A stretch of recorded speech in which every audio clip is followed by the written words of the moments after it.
All right, we're back, and we have the final match so far on the card that we haven't talked about.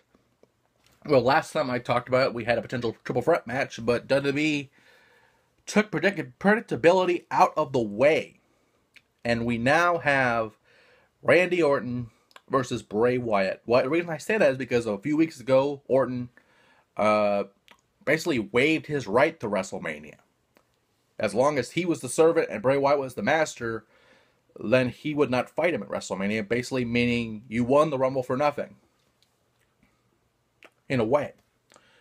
Soon we had the Battle Royal, which we had a controversial finish, even though AJ's feet clearly hit the floor first. Like I said, the past few weeks, he didn't beat Luke Harper to basically have a shot at WrestleMania.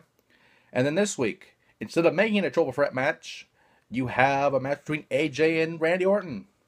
The one thing I will say about SmackDown is the unpredictability at times is great. It makes it a better show.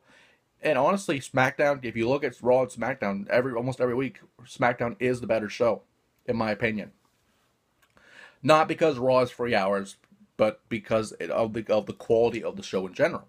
You could always rag upon Raw having 3 hours, but it depends what they do with the 3 hours instead of just not using it effectively. SmackDown uses their time effectively each and every week because they clearly have 2 hours every week. They don't have a run over time either. So you either get your shit in or you cut off. And that is very make or break, especially when you are now live every Tuesday. But with that being said, Orton beat AJ last night.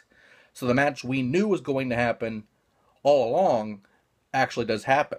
Again, Bray Wyatt winning the title at Elimination Chamber. But it's a weird spot. Because on one hand, Bray just won the belt literally at Elimination Chamber about probably not even a few weeks ago. So, are you willing to have your champion drop the title and be a transitional champion in a way? I mean, besides Triple Threat, he hasn't defended it. Besides Triple Threat with Cena and AJ, the night after winning it at Elimination Chamber. But with Randy Orton, he burned a man's house down. He burned the spirit of Sister Abigail with the house of the Wyatt compound. And, this is a Randy Orton we have not seen in a long time.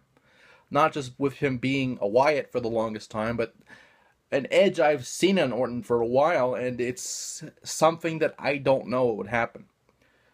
My gut says Orton will probably win, but my heart says Bray will retain. I don't know on this match. I really don't.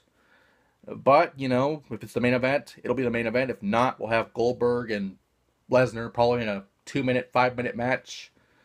And that's a thing. But with that being said, WrestleMania is 25 days away. And anything can happen, especially with the Battle Royal, especially with the women's match we talked about earlier in the previous part. So hopefully something happens. We'll just wait and see.